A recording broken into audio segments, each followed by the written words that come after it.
In the Bible, we find one of the most beautiful appeal from God.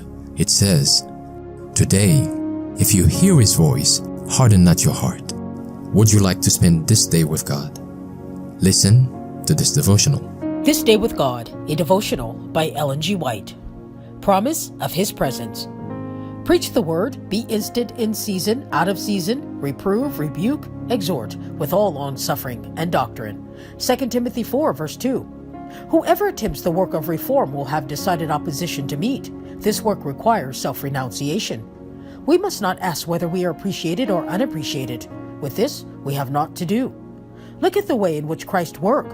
Whoever attempts any work of reform, whoever tries to lead the sinner to a life of self-denial and holiness will need every hour the assurance given by Christ after His resurrection.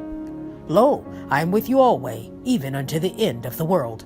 Matthew 28, verse 20. Take the word, live the word, preach the word, as you have done in the past. The Lord Jesus has given you the promise of His presence. Take it, appreciate it. It is not for you or me to measure the appreciation shown for the self-denial and self-sacrifice made. The work of reform will call for all the faith and tears and prayers that human intelligence can bear. Our commission is, lift the cross and bear it after Jesus, striving ever for the same spirit that led Jesus to yearn for His anticipated baptism of suffering upon the cross. When in the Garden of Gethsemane, the cup of suffering was placed in the Savior's hand, the thought came to Him. Should He drink it, or should He leave the world to perish in sin?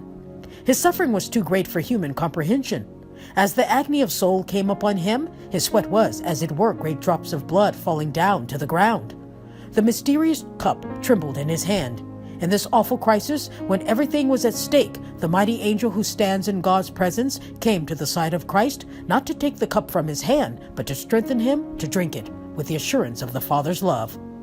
Christ drank the cup, and this is the reason that sinners can come to God and find pardon and grace. But those who share in Christ's glory must share also in His suffering. Shall we take up the cross and intelligently understand what it means to follow Christ, practicing self-denial at every step?